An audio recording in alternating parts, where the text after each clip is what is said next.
We are back with another episode, and logically, as we have been in the past two, we're just going to keep talking about how fun program design is.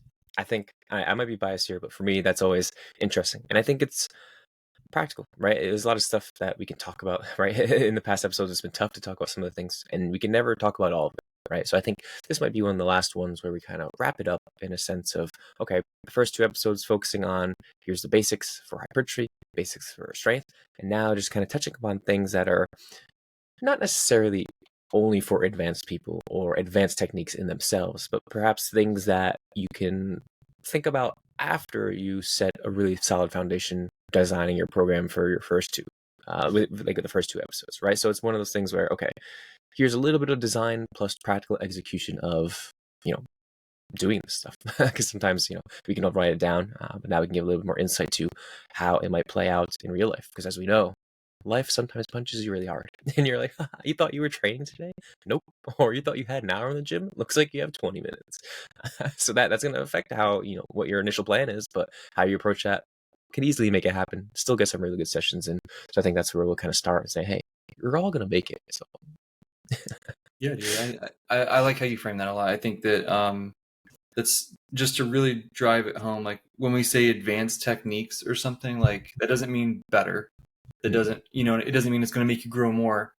If anything, we should all hope that we don't have to do those things because it means the gains are slowing way down, right? And that we have to do those to keep things moving, or that the rest of life is kind of annoying and we're constrained to a short time period in the gym. And it's more fun to just be in there training longer, So a lot of times we're doing this stuff either because we have to, or sometimes just if it's just fun for you and you want to do it, like that's perfectly fine also, right? But yeah, with those disclaimers out of the way, you think it's enough disclaimers though? Because someone's going to say, we need "Why some did you more. suggest it?" No. Yeah, we need some more disclaimers, I think. But yeah, I think if it's not stretched enough, like, hey, you're gonna make the bulk of your progress just having the basics down, like we talked Yeah, about in those first two episodes. Here's just additional things to consider, maybe, or more so, even think about just keeping them in your back pocket, right? As an audible, saying like, yeah, things are busy, let me do this, or I don't feel like doing this time, I can do this route instead, right? So I think yeah, with that, for sure. starting kind of similarly with the other two episodes, we can start with frequency, right? And we're looking at that. I think one of the things that pops into mind is the idea of having an inherently flexible template or having a flexible approach to how you design your program. Again, you can easily do this at any level you're at. You don't have to be an advanced person to do this, but sometimes when you're starting off or you're pretty new to design, it's good to stick to a pretty solid routine so that you understand what it's like to be in a routine, what that feels like, what kind of pieces of data you get, because maybe you realize having RDLs too close to your back days or certain back exercises might affect how your recovery is, right? So I think having some sort of routine is good because then we get more accurate data in that sense. But again, sometimes that's not always going to happen. So having a flexible approach, or at least knowing that you can have a flexible approach, can be really helpful. And there's been some cool research that kind of looked at that too. And I think the one study that came to mind, it might be Calhoun in 2016. I don't remember exactly what it was, but it's like, hey, this person, some people, one group's training Monday, Wednesday, Friday. They're doing session 1, 2, and 3. Another group, they can do sessions 1, 2, and 3 whenever they want, so long as they do them throughout that week, right? And so they have that ability to choose when they feel like they want to do session 1, when they feel like they want to do 2, 3, and so on. And at the end of the day, results are pretty similar, right? So I think that kind of shows the idea of, hey, at least we can be pretty flexible in that sense, especially if it's in the short term, right? A couple sessions here and there, that's going to be okay to do, if anything. So I think that idea of knowing that you can move things around if you need to, or even if you want to, is kind of, that's nice to know. Because some days, I think practically speaking, if you wake up, you didn't sleep as well, and you're like, hey, I have to hit a heavy leg day today. And I just feel pretty terrible. Are you going to force it? Maybe, because maybe you have to, and that's okay too. It'll still be a really good session. Don't you worry. But if you have the option and you're like, you know what? I'm really not feeling it. Let me just do maybe an easier upper day and save that harder lower day for Thursday when I know I'll be able to recover better because I don't have as much work that day, or I'm going to be able to sleep better because I don't have to be up as late, right? I think that concept of inherent flexibility is nice, with the caveat again that you're not just postponing that leg day and never train legs ever. Because some people will be like, all right, dude, they said no legs easy. Like, well, I could always do that next week, or maybe next month, or upper days it is, another arm day. Yeah, See, I think it's kind of like you got to play by the rules for a while so that you know the rules and then you can break them, right?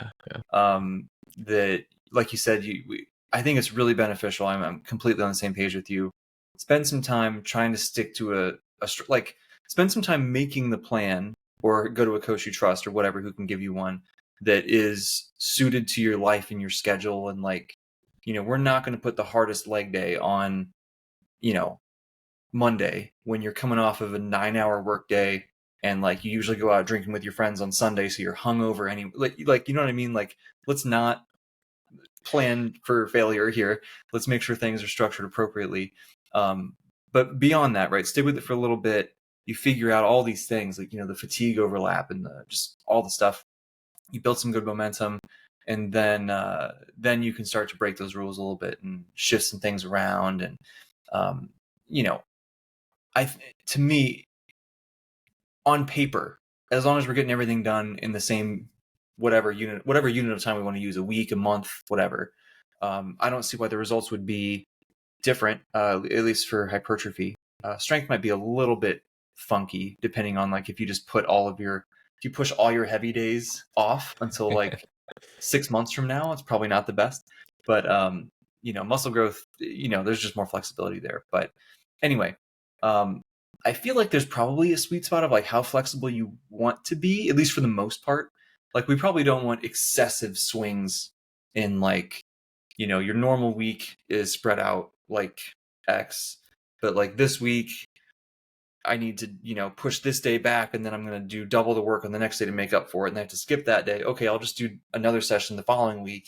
And then all of a sudden you're doing 4 leg days in 1 week. And, it can get funky, if we're getting too excessive with it. So as long as we don't get too squirrely, we're going to be okay. And a really interesting extension of that is, I actually saw this, I don't remember when this was forever ago now. The first time I ever heard anyone do this was Brad Loomis, where he had his checklist of, hey, as long as you get all this stuff done in the week, you're good, right? And I think Eric Helms was coaching him at the time. I don't know if he still is or not, but at least at the time, I think that's what it was. And he found great success with that because his schedule was all over the place and he really had to auto-regulate a lot. And so like that's totally an option. I think that, is that my first choice for somebody? Probably not. But if other things are just not working and we got to do that, if that's the thing that allows us to get everything done throughout the course of the week or the 2 weeks or whatever, why not? Right? Like, sometimes you just kind of got to do what you got to do to fit it in, and there's nothing wrong with that, Yeah, I think, it's a really good point. And I think to kind of emphasize that is you have to know yourself really well and be honest with yourself. So, like, can I operate on a flexible program and still, do what I need to do both in and out of the gym, right? Because like I said, you could easily put yourself in a corner where, like, oh damn, back to back heavy squat, heavy deadlift, heavy bench day, and it's Thursday, Friday, Saturday, and that's might affect my sleep already, and right, it can be easy to do that, right? So it's not for everyone, but I think the overarching theme is that you can be flexible, right? And that very much could mean that, okay, instead of training Monday, Tuesday, Thursday, Friday, maybe I go Monday, Wednesday, Thursday, Friday, because Tuesday's a really busy day, right? That's inherent flexibility, right? It doesn't have to be super flexible. It's that spectrum. And that kind of essentially brings us to the idea of, like, we set up our plan, right? We have the initial plan of this is where we want to be if we're trying to maximize, right? But we can't always maximize. So then we have to know that that is very much a dial. So we have to bring it back a little bit. You're still going to be gaining, right? Don't worry. Like, just because you're not maximizing or optimal, all these unquote quote words that I'm using, it's like, you're going to be okay, right? You don't have to maximize everything. But again, some people like to be a little bit further on the maximizing spectrum. Some people would like to, but can't. So they have to be on the other side too, right? So I think, again, just knowing yourself really well, having very clear goals, intentions. If you're coaching yourself, being, again, honest with yourself. But if you have a coach, being honest with them and communicating with them, saying, hey, this upcoming week, I'm going to be really busy. It's finals week. So, like, give me some options. Cool. Hey, here's a 3-day program week. Here's a 4-day. Or, like, basically giving some options, right? Saying whichever you can do, go off and do it, right? And give them some of that autonomy, which is really nice because then they get to choose what works for them. And same idea like we talked about before is keeping them within these bumpers. Like, dude, so long as you do one of these, you're going to be fine. You're not going to be going backwards in any way. Worst case scenario, we're taking a side step, but that's allows us to then take steps further down the line rather than pushing too much and then stepping back because we push more than we wanted to, or you just hate training, or you failed your finals and you have to repeat school and you can't pay for coaching, right? There's so many options that could lead down the line. So like worst case scenario, you're gonna be fine. The flexibility is in there to be helpful. And I think one last thing on that too is on the idea of flexibility is you don't have to like have a set week routine in that sense too. Right before we talked about it's going to be up or lower 4 times per week, but like we talked about before as well, like that could be 3.5 days per week sometimes as well, right? Just because you don't normally train on a Saturday, some days you might have to, and that's okay. Like you can move things around or train back to back, and you're gonna make it. So just I think the reason why we categorize this maybe quote unquote more advanced is because there's a lot to talk about. There's a lot to think about in yourself, and it might that idea of there's a lot to consider can cause people to be in some type of paralysis, like I don't know what to do. So that's where, again, if you don't know yourself too well, or you struggle to make those decisions, a coach is very helpful. Or if you just face that wall for the first time, reflect, assess, see where you can do better next time, and then create a plan of attack and you'll be all right. Yeah, for sure. And I think piggybacking on that, I think that a lot of times, I think it's usually until you've been lifting for a really long time, and even then, even when you have that intuition and that gut feeling really like built up, and like you can really trust your gut, man, people surprise themselves so often. Like you might wake up feeling like just you only slept like me today, right? Like I got like 4.5 hours of sleep. I had to get to the lab, so basically I had to get up. I have a cup of coffee, read a couple chapters of my book because I got to get my brain turned on. Have some breakfast real quick, drive to the school, lift immediately. Right, I have to get it done. And like today's legs with some arms, and like so I got to do this. And I'm sleep deprived. I do not want to train. Like zero desire. My stomach felt kind of weird for whatever Ren Fair food over the weekend, whatever, right? But then I'm just like, okay, well, I just got to do this. So let me just try it. You do maybe a couple extra warm-up sets or something. That's what I did. The session goes great, right? Like sometimes all the indicators on paper might tell you, hey, it might be good to push this off till tomorrow or to whatever, or to auto-regulate even within the session, use less weight, all that kind of stuff.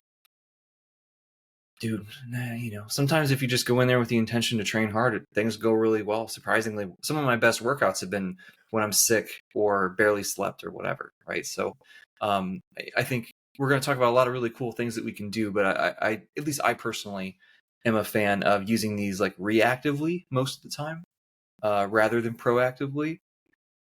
That being said, there certainly are situations where you just like, if you got to pull a 15-hour day at work, just train tomorrow instead. You know what I mean? Like there's some situations where it makes more sense, but on the whole, I think that's something that I personally would keep in mind anyway.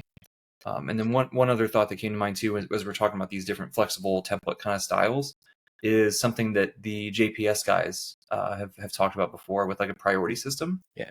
Especially with their powerlifters of, these are priority 1 exercises. These are priority 2. These are, so show up and do the priority 1 stuff first. If you still have time and energy, do the 2.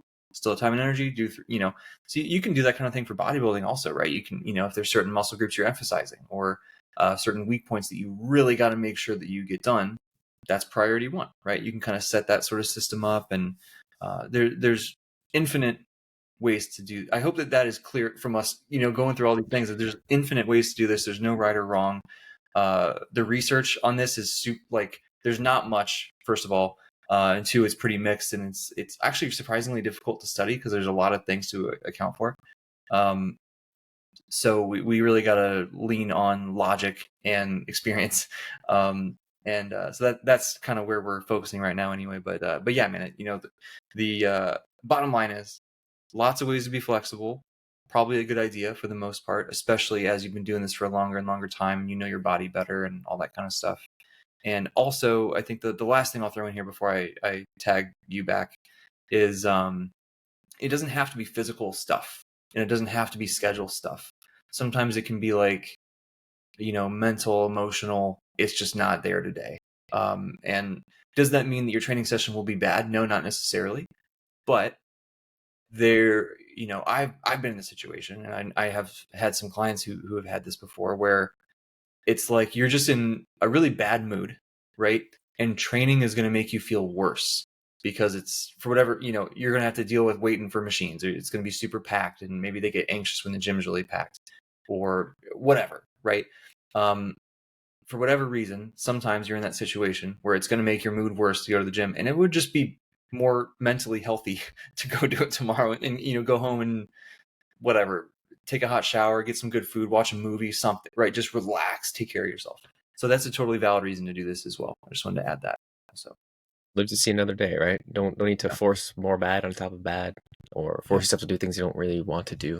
If that's because that's only going to potentially lead to snowballing more bad stuff, right? If you can think of that long term, think of yourself first and foremost, take care of yourself, and the gains aren't going to go anywhere. Trust me, you'll be fine. Yeah. But I think that segues nicely into another option for technique to manipulate frequency, right? Like you said, maybe you have your priority movements, right? We have squat, bench, and then we have our accessory work, like pull down, bicep, tricep. Sometimes you can't get them all in one session. So if you have that luxury where maybe you can do 2 times a day training, that can be a thing, right? And I think, again, maybe more of a luxury for some people, because again, you have to consider, do you have to travel to a gym, or do you have a home gym, or is a gym just really close, you can just walk there and that's fine, and you like that, or you work at the gym, right? There's a couple of scenarios to consider whether or not this is practical or feasible for you. But I think it can be a nice way to break things up if you want to, right? To keep quality of the work still high, right? And avoid potentially missing those things, right? Because you get towards the end of your session, maybe short on time. I could skip calves again, like we talked about before. I don't need to do calves, or it's just arm work. That's okay.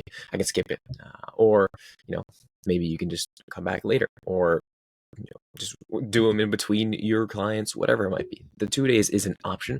Again, maybe less viable for most, but I think it's still something to talk about, right? And it can even be something where if you're more advanced and you just need to get more volume in, and it's hard to do that all in one session, could be another way to do so, right? Just make it more feasible instead of being at the gym for a longer time.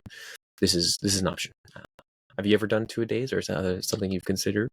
I have. It's not usually on purpose. Exactly. There was a time when this was in my undergrad. I spent I can't remember if I told you this or if it was somebody else. But I spent so much time making the perfect 2-a-day training program. It was awesome. And I just never did it because it was impractical for my schedule at the time. Now I've not on purpose, but when we're doing data collection, you might have 30 minutes here and 45 minutes here and 30 minutes here. Like, you don't always have a 2-hour gap between people. So there's been tons of days where it's like, okay, I got this half an hour. Let me go do my back training. And then these other subjects, well, I'll get my delts in there then. And, there's just stuff where you're kind of piecemealing it together. And I prefer to just do it all in one personally. But it works great, right? When you got to do it, it works great. Or people who work out on their lunch break, right? You can always go on your lunch break and do some, and then do some more later or whatever. There's lots of options, but it's generally the only downside to me, in my personal experience, has been now I have to get myself focused multiple times. That usually, just with everything that's going on in a given day, if I'm in bodybuilder mode, I want to just be in bodybuilder mode, and then I'm done, and now I'm in researcher mode or coach mode or boyfriend mode or friend mode, whatever, right? Whatever I'm doing. I like to compartmentalize. That's a skill I'm really trying to develop here. That's one of my goals for 2025 is to really develop that skill. And so when I have to do that multiple times, it's just harder to do. But when you need it, it works, right? It's there for you when you need it. How about you? Have you done it before? Basically the same exact for you, right? Okay, I have 30 minutes to train. Oh no, participant actually came early, so I only had 15 minutes to train. So now I actually have to, hey, participant comes first, so I gotta put my training aside. I'll just do my arm stuff after. It's in the lab. It's gonna be okay. So it's one of those things that happens, I guess, more reactively. But it's good to know that it is an option and it's gonna be okay. Or again, if you're someone that wants to do that, that's fine. Or another option for people is if they just struggle at all to start, or they're not sure, they can't even give 30 minutes, right? break it up into 3 10-minute sessions and fit them throughout the day. It's still Yeah. going to be something, and something's always going to be better than nothing, right? So even if you're just struggling at all to start, sometimes making that barrier to entry really low can be a great thing. There's been a little bit of research, more so for just like breaking up sitting and like activity for walking stuff too. But like now it's some stuff for lifting, like strength snacks. It's like, cool, I got 10 minutes. I'm going to do Oh a yeah. vertical press and a vertical pull, 3 sets back to back or 4 sets, whatever it is. And I'm going to get that in. Again, something. And some days you're going to take that because some days, Jeff Alberts always says, right, you'll deposit a penny. Some days it's going to be a nickel. But at the end of the day, it's going to add up. It's going to make a difference. So something's going to be better than nothing. Yeah. So it's going to be nice to know that. And that's kind of where we're coming from with all this too. It's like, hey, we're not trying to be so rigid. We don't need to be hard. Like, you need to be training 2 days, like 2 times per day, or you just don't want it bad enough. Like, Right. how realistic is that you're going to stick to that? Right? Again, are you setting yourself up for failure down the line? Most likely, right? Yeah. I think these are things that we need to be realistic about, not so much sexy in your face like some of the stuff we see online is, right? Like, how bad do you want it? So I think it's just good to know that we have these options, and I think the 2 days can be an option as well. But yeah, kind of on that idea too of just saving time or looking for ways that can be different techniques to get in the work we need to. Kind of looking at ways to disperse that volume, right? Because we briefly talked about if you have a lot of volume to get in but less time, how do you do it, right? I think one of the most common things is supersets, right? So just doing one exercise back to back, no rest in between.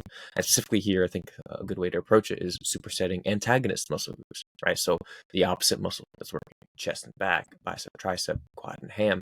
So I think there's been some cool research here too, saying like, hey, as if you're supersetting antagonist, performance doesn't really take a hit.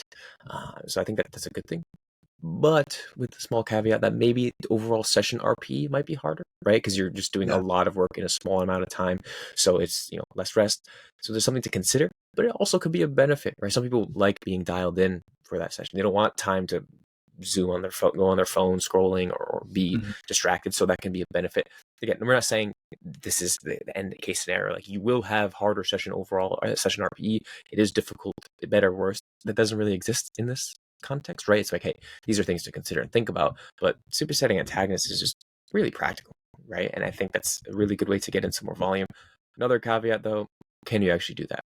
Are you at your own gym or your home gym where you can just like, I have the dumbbells all to myself? Or are you at a commercial gym at 5 p.m. and everyone's there? And are you really going to be that person that's like, Don't be okay, that. I'm going to put the water bottle here. I'm going to go do this exercise, come back. Oh, I'm going to talk to someone for 10 minutes. My water bottle's still there, bro. That's fine. So again, another caveat, just still, don't be that person. I think we're sharing the space if that's the case, not to deter you from it. Because some people are like, hey, can I work in with you? Hey, potential gym partner, potential friend. That's nice. We're humans. We need that contact sometimes too, right? But don't, do it just because like, hey, I need to do this. Yeah, exactly. Dude, I might be outing myself here, but like, if I'm at the gym and it's super busy, right, and there's like a water bottle sitting next to a machine, and I've been like, I want to use it, so I see the water bottle, okay, I'll do something else, right, whatever, and I'll keep an eye on it to see when it gets freed up. And if it's been at least 5 minutes and no one's used it, I'm taking it. Like, yes, yeah. If you want to use it, use the machine. So like, please don't be that person. It's really frustrating. I agree with all. I think that was awesome. I agree with all that. The only thing that I will add, this might just be a personal preference thing for me. I have come to actually prefer, rather than antagonist stuff, like completely unrelated, like chest and calves, or quads and side delts, or like, especially if I can pick like a really small muscle group to pair with something, just because, I'm not even that big and strong, but like if I'm trying to superset quads and hamstrings together, like I can't handle it, dude. And then I wind up resting 3-4 minutes before the next superset. It's like, this isn't even saving any time. Yeah. So if you find yourself in that situation where it just feels like it's fatiguing enough that it's not actually saving you time, just superset other stuff, right? There's tons. I wouldn't do a chest press and tricep push downs or something, right? Because you're going to be sabotaging each other. But if you find some stuff that's totally unrelated, usually like a pressing movement with biceps, or with, rear delts or something, or a pulling movement with triceps are iffy with that one, right? Because your triceps are still going to be used in some of those. So I wouldn't really do triceps there, but you can do delts, or you can do some kind of leg thing, right? calves, what abs, right? There's a ton of options that you can get creative with, but always keep in mind that's an option as well. And it doesn't even have to just be 2; it can be 3 things, right? It can Yeah. be 4 things if you want. Like, we get spoiled being able to lift in the lab sometimes, or if you have a home gym, you're spoiled. And a lot of times, I'm lifting at 7:30 in the morning. I'm the only person there, so I can use the chest press and then go do calf raises and then crunches on the tonal and then bicep curls and then back to chest press. Like, I can just cycle through stuff and it saves a ton of time. It's really nice. But obviously that's not realistic for most people. But yeah, just like the other stuff we talked about with frequency and what days you go to the gym and so on and so forth. Like, tons and tons and tons of options on how to do that kind of thing.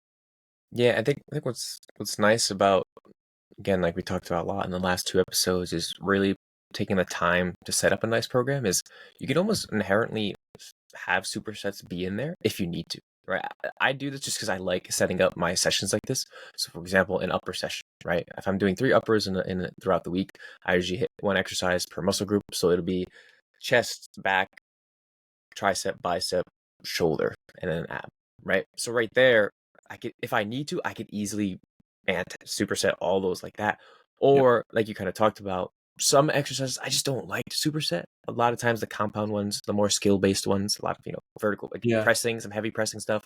For legs, especially so. So maybe I only, superset the last stuff. So my first 2 exercises of like every session are usually my hardest, because again, I want to hit that when I'm most fresh, I'm most ready, and just, excited to train.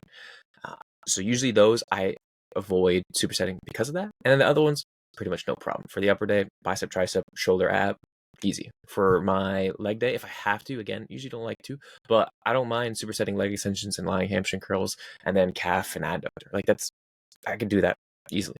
I don't want to be supersetting hack squats and RDLs. Oh, dude. Yeah, no way. Absolutely not. Right. So it's kind of obvious in some places. Or again, if Yep. you have to, you have to. But this is, as we always talk about, again, something just to experiment with, right? Like Jake said, maybe some of your pulling movements, you get your triceps a little bit more, and others, maybe don't superset that lat and that tricep exercise. Right. So it's kind of a trial basis of what do you like, which exercises make sense versus which don't, feasibility, machines, time, energy, all these things. And then, when is it appropriate to do so? Because again, you don't have to do that. It'd be cool to not do any supersets. I often don't, but time gets short. It's cool. Last 3, we're doing a tri-set and we're just going at it Yep. because I can and I kind of need to, and I want to get my session in. I don't want to come another later on in the day or back again tomorrow. This is how I want to do it, and that's kind of ultimately comes down to is what do you want to do, or what's the best in that scenario. Not always what's optimal or what's the best quote unquote way, because there is no best way.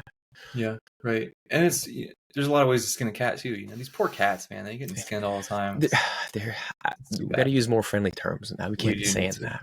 There's Many roads to Rome. How yes, about that there one? we go. Okay, good. All these tourists in Rome, frustrating. But that's such a huge thing to keep in mind. What you said, right? Like, there's so many like, it's not going to be inherently better or worse. We're just fitting. If we take the concept and the principle, we fit that into what's going on.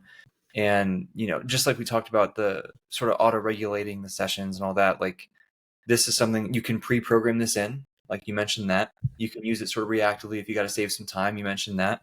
I've done this before for myself, and I think I remember doing it for 1 or 2 people in the past, where, like, if you're kind of a sad boy and you need a little mental boost, dude, you do some supersets to failure chest press and machine row or something, and some bis and tris. Like, the pump you get from antagonist supersets, even if it's a little bit more fatiguing, whatever, the pump is crazy. It feels so good, and it can really boost your mood.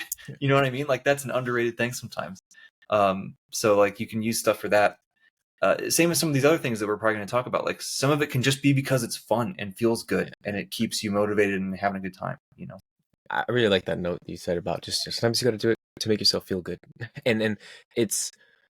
I really noticed that when I was training with Helms when I went back to New Zealand for graduation, and he has to do a lot of volume, and he does not have a lot of time to do it. So you're in there for like an hour in the gym, and you're going hard from the beginning. Incline chest press superset with lat pull down, then it's a row superset with lateral raise, then it's incline press and it's high quality work. It's intense. You're dialed in. And at first on paper, I'm like, dude, why? And then I was a little scared too. I'm not gonna be, I'm not gonna be, I'm not gonna lie. It was like, is this gonna affect my actual performance, or like, am I gonna be weak, or can I actually do this? And then you do it, and you do it well, and you're like, damn, I could do this, or I could do hard things. I could do stuff that's challenging, and that feels good to accomplish things, right? So sometimes if we need to get that excitement back, or we need to, push ourselves a little more and make it a challenge within means, of course, that can be a nice way to do so too, right? Because you're gonna surprise yourself a lot of the times, right? And I think that's a cool thing to gain from it, because we can gain so much from lifting, especially on that mental side. And great example right there, how you can. Yeah, for sure, dude. Yeah. And there's other, supersets are great, but you can do drop sets. You can do rest pause stuff, myo reps. You can, all these, they're all kind of similar at the end of the day, right? It's squeezing the volume into a shorter period of time, a little bit more intensity, right? So it's usually more total reps that are really close to failure or whatever, right? Usually it's going to burn more. You're going to get, not always, but a lot of times more pumps, whatever, for whatever. That's probably not doing much from a hypertrophy standpoint, but like, it's fun. Save some time, whatever. So like they're all kind of similar tools you can have in the toolbox, that there's no one perfect way to do it, right? Drop sets, you could do a set and then drop the load by 20% and then keep going to failure, or you can do straight sets and then a drop set on your last set, or you can, like, there's infinite possibility. Have fun, right? This is one of the cool things of writing a program, is you get to have fun with these things and find what is that balance of fitting within the time constraints, what's enjoyable for the person, what's, sort of that sweet spot of fatigue and stuff, right? We're sort of juggling all these things, and we can, infinite possibilities, right? It can feel daunting. Like if you don't take the time to figure out the concept first, it can feel daunting and like, well, what should I do then? There's there's a million options. What should I pick? But if you know all we're doing is taking the volume and squeezing it into a condensed time frame, then it's just, well, I just pick which one feels fun, right? And then it simplifies the decision making a lot, So many options, all good for muscle growth. There's some research on all these now, I think. Not a ton, but we're getting more and more, and that's good, right?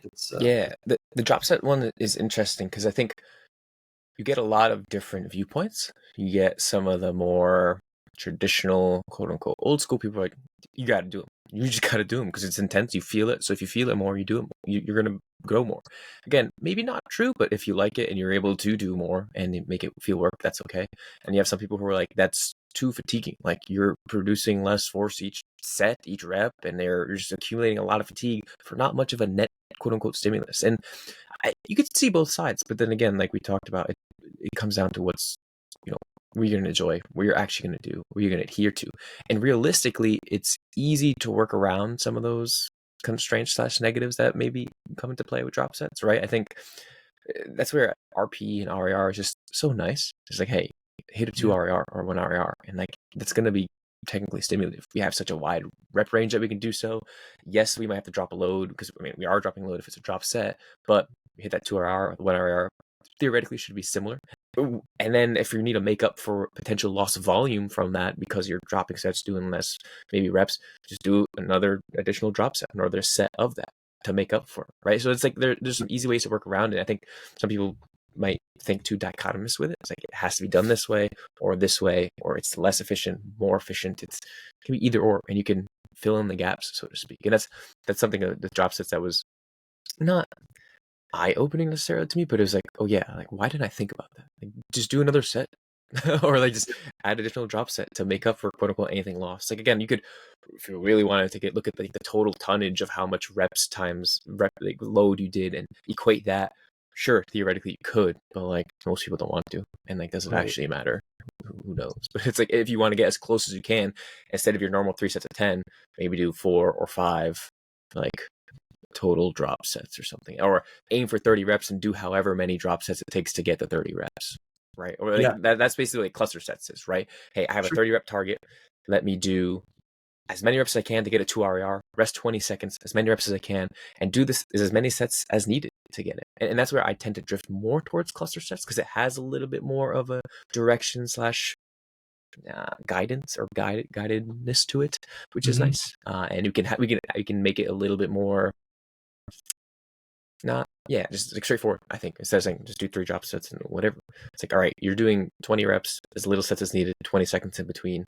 It might be like 8 reps, then 6, then 5, 4, 4, and then I get to whatever it is. So it's like you have something to work towards. You're getting it. It's intense enough, and it's still good. Yeah, absolutely, dude. We got, what else we got? Like pre-fatigue, right? Pre-exhaust, whatever. It's another option that to me, this one is like especially helpful. It's like one of those things that you kind of don't want to have to do, right? Like you can do it anyway just because it's fun, whatever, awesome. But sometimes you almost need to do it if you're somebody who has like an injury history, or you're currently dealing with something, or a situation like that where maybe you really want to do this, a chest press, dumbbell press, bench press, whatever, right? You want to do whatever kind of press it is, but your elbow just hurts when you get above a certain weight, and you can't use a weight that's hard enough. It kind of, to me, it reminds me of like goblet squats, right? People want to talk about goblet, like this is the worst possible exercise for me because my upper back crumples before my quads feel anything. But anyway, so you find situations like this where if you do some pre-exhaust stuff, all of a sudden that muscle's a little bit tired when you go to do that exercise. And, if your chest is already fatigued, then you got to use less weight on your bench press or whatever. And it's light enough that your elbow can handle it. Cool. You're getting effective training, right? So you can use that to like work around aches and pains. It's probably the primary place that I've used it, especially in powerlifters. Like bodybuilding is just so much more flexible, just hypertrophy in general. Like we'll just do a different rep range, right? Or we'll just do flies instead, or, there's so many things that you can do. But powerlifters, like if they just want to bench press or whatever, right? Sometimes you gotta get a little extra creative, and that's come in handy more than a few times to kind of get us through some of these short-term bumps and bruises, as it were. So basically, you only need to do pre-fatiguing if you're actually strong. So this is why I never used it, because I don't. It's like, well, I don't want to have to squat 500 pounds for reps. So if you have to, but don't want to, because maybe again it's going to put too much taxing on your spine, joints, all that. Sure. Do your leg extensions first, and then maybe do 315, which is still a lot. But for someone who usually squat 500, you don't have to. But other than that, I think another really useful time to use that is when you're traveling and you're just at a hotel gym and they only have 50-pound dumbbells. Like, okay, let me do a bunch of push-ups beforehand and get to it, or let me use flies and do that first, then do my pressing, so that the 50s I can get a relatively decent rep range and still hit my target RER and not have to do 40 reps, right? So I think there's that. Or like during COVID lockdown stuff, I use it all the time, because same thing, I only had 2 12-kilo dumbbells. So like, what can I can only do so much. So I think the pre-fatiguing stuff there was helpful, or just doing stuff first rather than later, and modulating load or adjusting load as I need to, right? So I think this is, again, maybe a little bit more for specific instances, but again, you never know when you might need it, right? You never know when you're going to go into a lockdown. So instead of freaking out like, how do I train? It's like, hey, I remember these 2 cool dudes talked about it on some podcasts, and that sounds pretty feasible. Yeah, so for sure. That's a good way to kind of look at it there. That sense. Good addition. And like we said, like you don't have to use it only. Like you can just do it because it's fun. There's nothing wrong with that, right? Some like masochists, they like that. It's like, cool. Let me just be in pain all the time. Speaking of being in pain all the time, good segue. Oh, perfect. So we talked about how close to failure to get, right? And do we need to go to failure all the time? No. We want to at least be close. I think it's beneficial to go to failure sometimes, at least on some movements, right? So you can anchor that feeling. And if it's not that fatiguing, and I personally would argue that on, one set to failure versus a set not to failure, of course, the failure set's more fatiguing. We have research showing that. But like over 10 weeks, 12 weeks, 20 weeks, 60 weeks, like I think there's a training effect there. You kind of get used to it. It's not as bad, right? So I don't think the fatigue is like something to get really freaked out about. But nonetheless, let's say we don't want to go to failure all the time. Maybe we want to do it sometimes. Now we need to kind of figure out, well, how do we really know what failure is? How do we judge being further from failure? That we know, and we've talked about this, we know that on average people can rate it pretty accurately, whatever. But there are certainly some situations where it's much harder to be accurate, even though on average you're probably pretty good. Some situations are not that good, which is balanced out with the situations that are really easy to judge, right? So that might be kind of interesting to talk through some of those things. Maybe I'll kick one of them off here, and then we'll kind of bounce back and forth maybe. So something we might have mentioned this before too, but what I find so interesting is this, like, how do you know you're at failure thing? Because there's like multiple kinds of failure, right? Like if you're super amped up, right, and you got people yelling at you and you're doing, it feels like a life or death, battle royale, whatever, you can get more reps compared to if you don't have all of that arousal, is what it would be called in the research, right? Are you telling me the homies aren't always going to be there to slap my back and let me sniff some ammonia and yell at me? Come on. No, I mean, hopefully they are, right? Hopefully they are. I think the real moral of the story is we should all be in the gym trying to be as aroused as possible. Oh, so that our performance is as good as possible. Checked that box. I mean, that's what we should strive for. But when we don't have that, and we're in a dry spell on that front, we gotta, you spend too much time with Dr. Mike Isertel. Yeah. When we, if you're trying to go to failure and you just don't have that same oomph, right? That's a saying. People say that. Yeah, no, but like with the context we were saying it, I laughed. So sorry. Yeah. Homo Foster's cheese. Like, you can hit failure, but if you don't have that same hype and everything, right, you're just going to get less reps in that circumstance, So, like, is that just as good?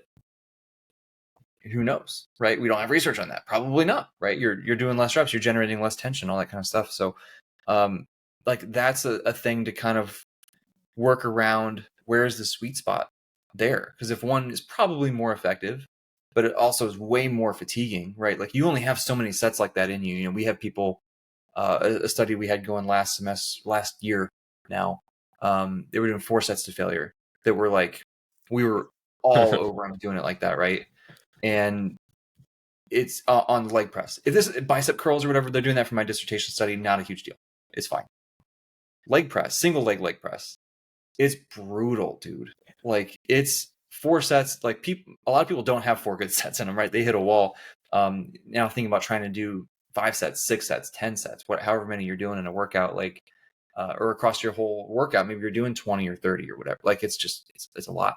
So where is that sweet spot? How do people know, well, how much should I really like summon up that hype and that arousal and like really get after it, or how much should I just kind of be a little bit more calm? And do you have thoughts on that? I kind of have some thoughts, but I'm curious what you think.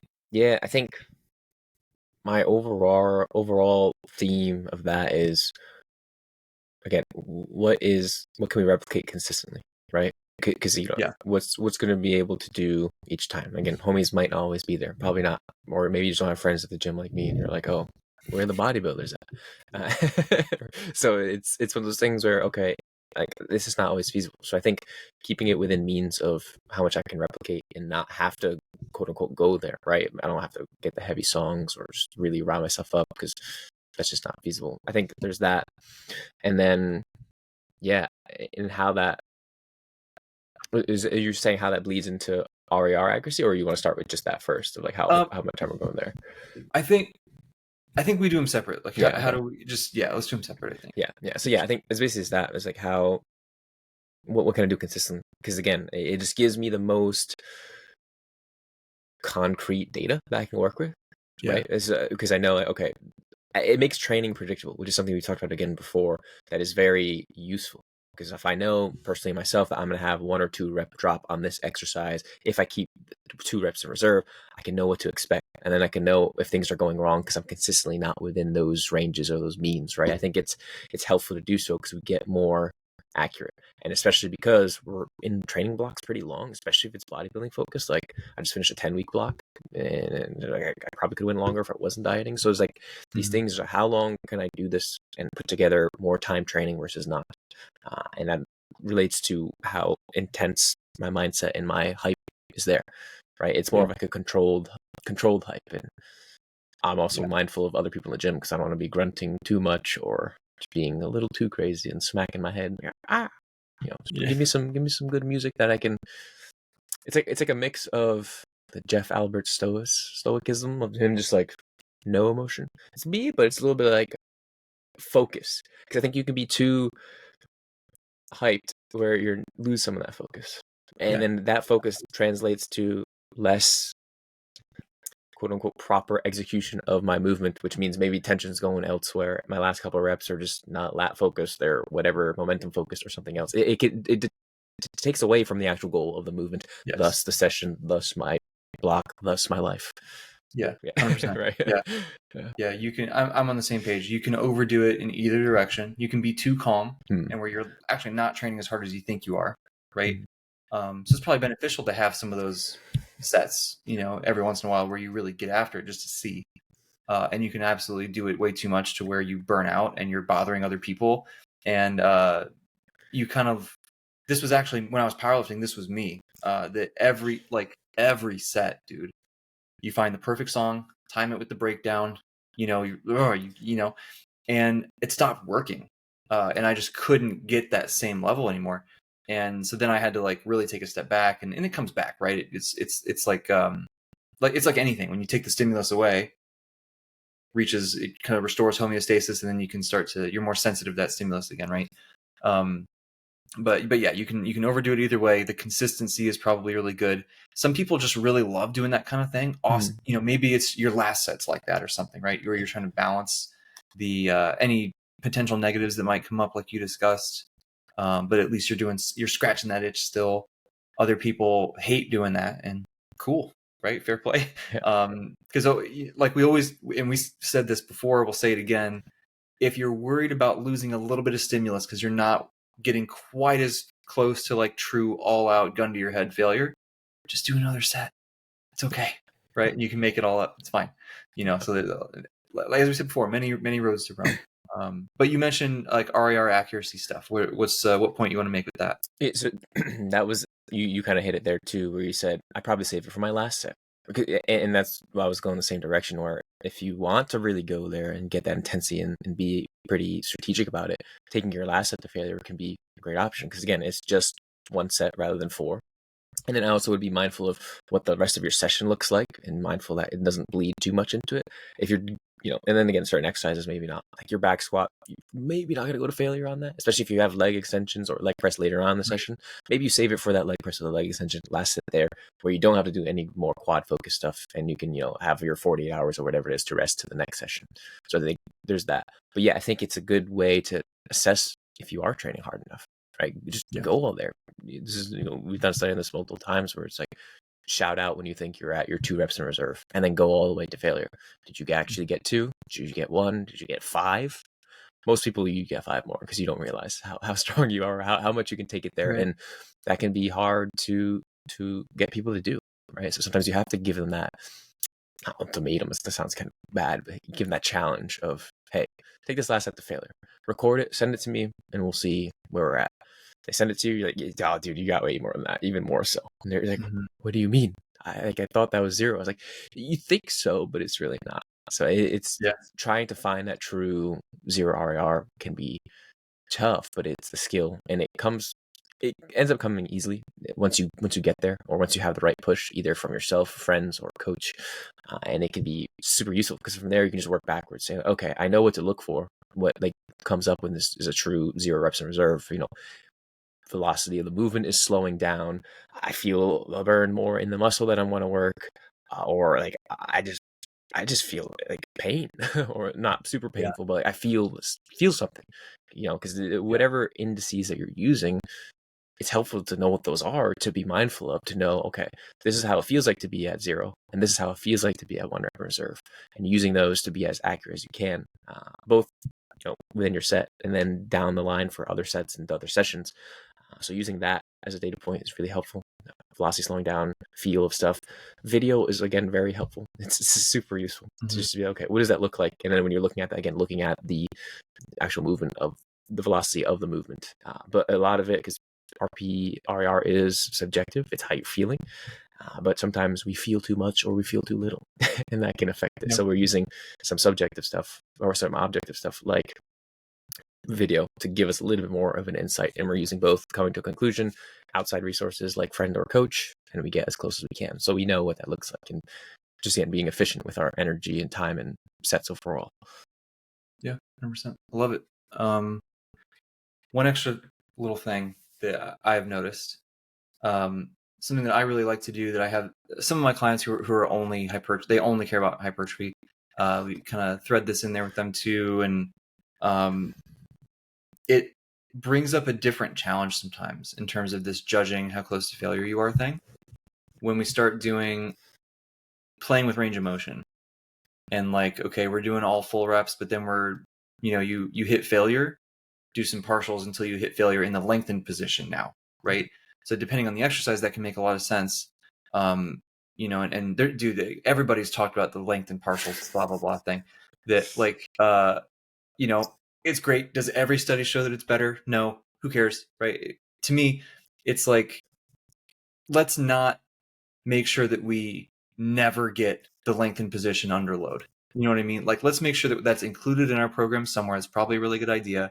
And some exercises, I think it does make a lot of sense.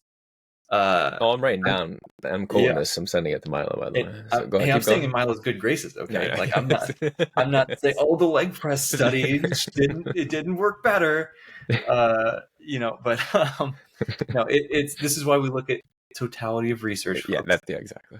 not one study. And we look at the concept, right? Yeah. It doesn't mean you should only do lengthened partials, or even the favorable studies for it. It's like, let's think about the concept here, right? But there's also the research that's like, when the exercise is the hardest in the lengthened position, that also seems helpful. So to me, like, one of my favorite examples, lat pull downs, rows, any kind of back training, the hardest part is that locket when it's touching your chest or whatever, right? The bottom of a pull down or the top of a row. And you're going to hit failure there, but you could do a bunch. Sometimes you can do 10 more, like half reps or whatever, in that lengthened position. Why not, right? The research is like, hey, it's probably helpful. It's certainly not going to hurt anything. And in my experience, it does seem to be a little extra something. And if absolutely nothing else, the pump is crazy and it feels fun. You know what I mean? And you can go out there and say, like, hey, I'm an evidence-based lifter. I do these partial reps at the end. I was waiting for that. I'm like, why else would I do it? That's the only reason. Stamp of approval on Instagram for using hashtag evidence-based on your post. That's what we really care about. But yeah, stuff like that. Or if you want to be really masochistic, like leg extensions are brutal, but a really good example of this. That so anybody who is a Mistborn fan, there's always another secret. There's always another rep, right? If you're doing leg extensions to failure, especially where you're doing some partials at the end, you can always do another one, and it hurts so much, but in a good way, if that makes sense. Like, it just gets really, really intense. Mm-hmm. And it's so hard to judge how close to failure you are. It kind of presents an extra challenge in terms of that. And it's also like defining the task, right? Like, when we're talking about stopping one rep away from failure, for example, is that one full range of motion rep? Is that one partial half range of motion? Is it a quarter range of motion? Like, what are we defining as the cutoff point? That's an important thing to think about if you start to implement anything that's not standard full ROM, right? Then we got to define what we're talking about. And you can define it however you want, right? As long as you know what the standard is that you are going for and trying to stay consistent with. But just, there's no right or wrong answer, but it's just something to think about if you want to use that kind of stuff, which I find fun, probably is helpful, at least in some circumstances, some exercises. Then, probably push harder than you think initially, because you're going to be able to get more reps than you think you can. And then once you get some experience with it, it's easier to judge, right? But it's just something new. Most people don't do that all the time, at least until recently. Yeah, I think my biggest takeaway from all the length stuff was, like you said, first off, you probably can do more than what you think, but specifically what range of motion means and what's quote unquote acceptable, or where am I working in, right? Because if I'm cutting a rep short because I'm not touching my chest on a pull down, like I said, I'm probably missing out on quite a bit. so I can get a pretty good stimulus if I'm doing some partials and be more lenient with what my range of motion actually looks like, and be good with that. So I think for me, like that was the biggest thing. Just do more. Don't be so strict with my technique and how it looks, and be okay with opening up that range of motion and what that means, so long as it comes at the additional intensity. Because then again, in there too, I surprised myself with how much I can actually do, and that just made me push overall in my sets later afterwards. The next time I come around, I'm like, oh, I could actually do more because I did 12 plus 5 partials or whatever it is. And I was like, Yeah. well, I'm in the 8 to 12 rep range. I should just increase it and maybe do 10 or 8 and then do some partials. Sure. And do it like there, right? So I think we gain a lot from that, and we can still work within it. So it's a really good tool to test where you're at, and to be, aware of, you could probably do more, and also be flexible with what your range of motion looks like and your technique looks like, get within some constraint. But yeah. Sure. Yeah, this is another, we've talked about all these tools you can kind of use on the fly if you need to, kind of thing, right? I think this is what I do this all the time. Like, if I would ideally be doing like a cable lateral raise or something, so there's a lot of tension when it's in the stretch position, right? But it's just taken, I don't want to wait for it, whatever. Or even if I'm on my own in the lab and like I have the tonal there I can use, but I'm using it for something else and I don't want to be adjusting it all the time, whatever. If I want to instead just grab some dumbbells so I can superset stuff, cool. Not very much tension at the bottom when you're more stretched, right? It's hard to you're just not getting a ton of tension in the stretch position on your lateral delts with a dumbbell lateral raise. So now you can do some things where you lean against a bench or something in different angles or whatever. So you can do that. That helps a lot. You can also use this lengthened partials thing to where it kind of makes up for that deficiency in where the tension is sometimes, right? If you're just doing a normal standing, if you're lazy like me sometimes and just want to do a normal standing lateral raise, literally just do it until you can't move your arms anymore. You know what I mean? Like, hit that failure point in multiple different ranges of motion, so you're kind of maxing out within the constraints of that exercise, right? You can do stuff like that too.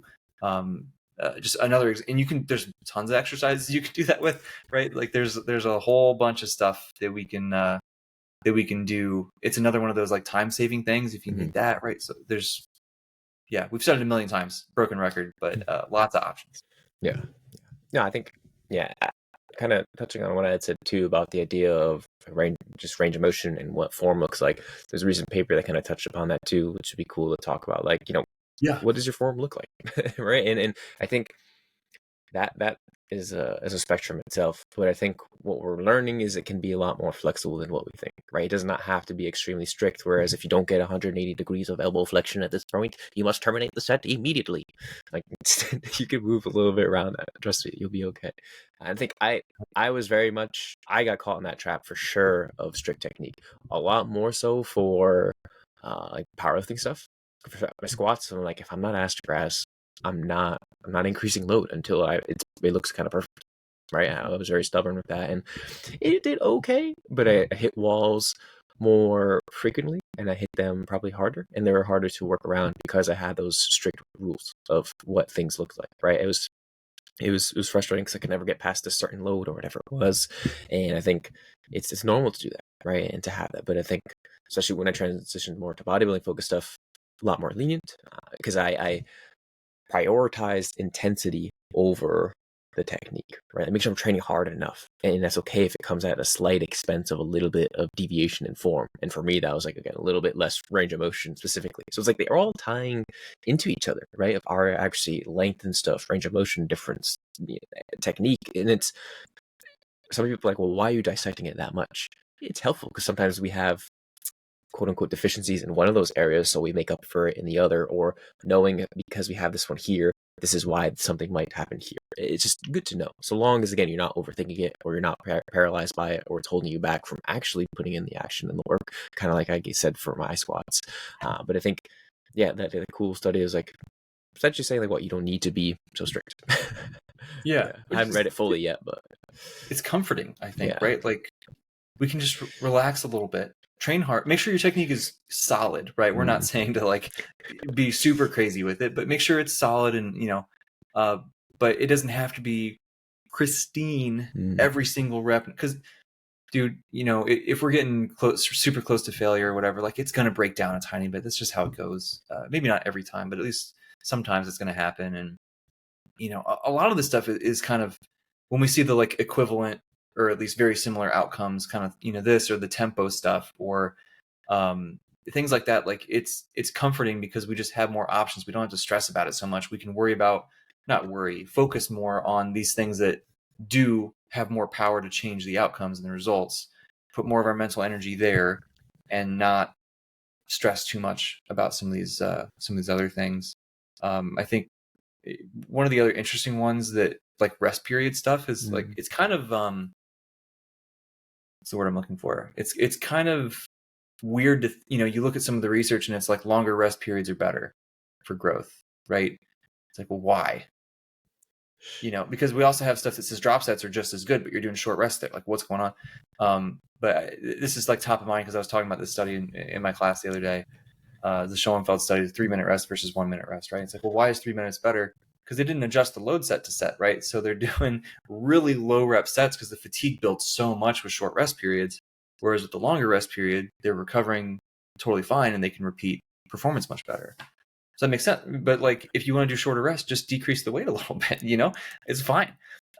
So it's another one of those things that you have at your disposal to be flexible, to change things. If you are somebody who prefers to just really take your time, not feel rushed, be more casual, take longer rest, awesome, right? You can probably use more weight on some things.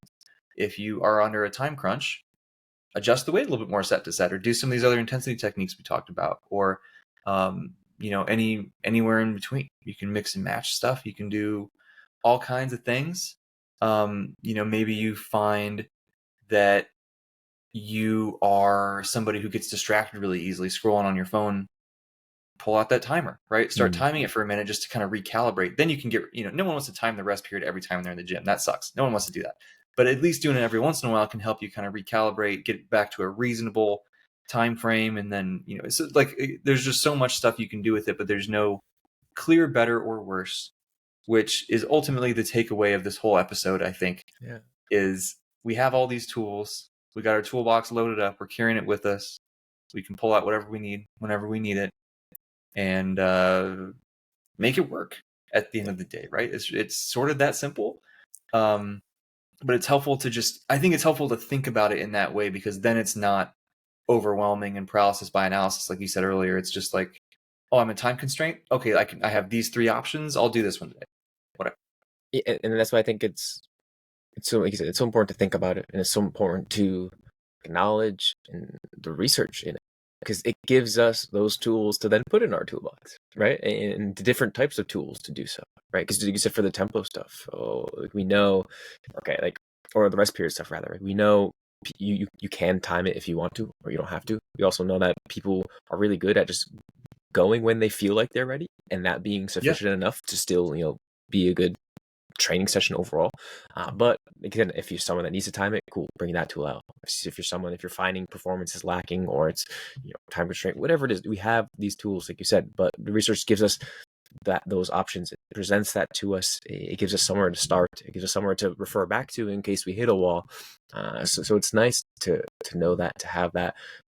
But I think so you have to put in that work early on to just kind of acknowledge it, or hire a coach that knows that stuff, right, and can give that to you straight and avoid all that overthinking or that uncertainty. And I think that's, it's just, like I said, sums it all up. Just everything's going to work to some degree. It just depends on whether or not it works for you in that context or not. But it's like we want to make sure that we know this stuff, we're acknowledging it, so that if it does come up, we can tackle it, right? Like I said, the example for if you're ever stuck at your home, and because lockdowns for COVID, cool, now you have options of how to make training really well done. So like, personally, for me, I feel comfortable of navigating training in any situation. And for me, that's like so comfortable. That's like so comforting, because I love training. If I'm going off to travel and I'm at a hotel gym, I can make a fantastic session and have so much fun and enjoy it, still be productive in many ways. Hell, maybe more productive because I have to do something new, or I'm in a new environment, and that helps me. Or if I have nothing and I'm just doing bodyweight stuff, easy. I've had a ton of good bodyweight sessions, like at a park with friends. Like that, sometimes those are the most fun sessions too, right? You do lengthened partial stuff, slow tempo, short rest periods. Like, you combine all this stuff, it's not like you can make really light weights or body weight so hard. That was one of my favorite sessions ever. It was literally by the beach. at just at the park, and we made it work. We looked dumb because we're doing pull-ups and inverted rows while there's a bunch of kids playing around, and they're kind of confused. They were like, can we use this? So yeah, you can use it. We were still courteous. We still had the gym etiquette. We let people use this stuff, don't worry. But it was a lot of fun, and it was one of those things where, because we didn't want to go pay $30 for a gym session, and we had to be somewhere, so we only had 30 minutes. So we're like, we got this. And that was so cool, right? And because training, again, is so important to me, and it's fun, and especially if I'm getting others involved with it, it's nice to know that we can make it happen. Perfect, man. Yeah. I love it. That was a good episode. I think it kind of covers all of it. Like I said, the first 2 episodes focusing on the basics, and again, that's where you want to be for most of the gains and most of your time.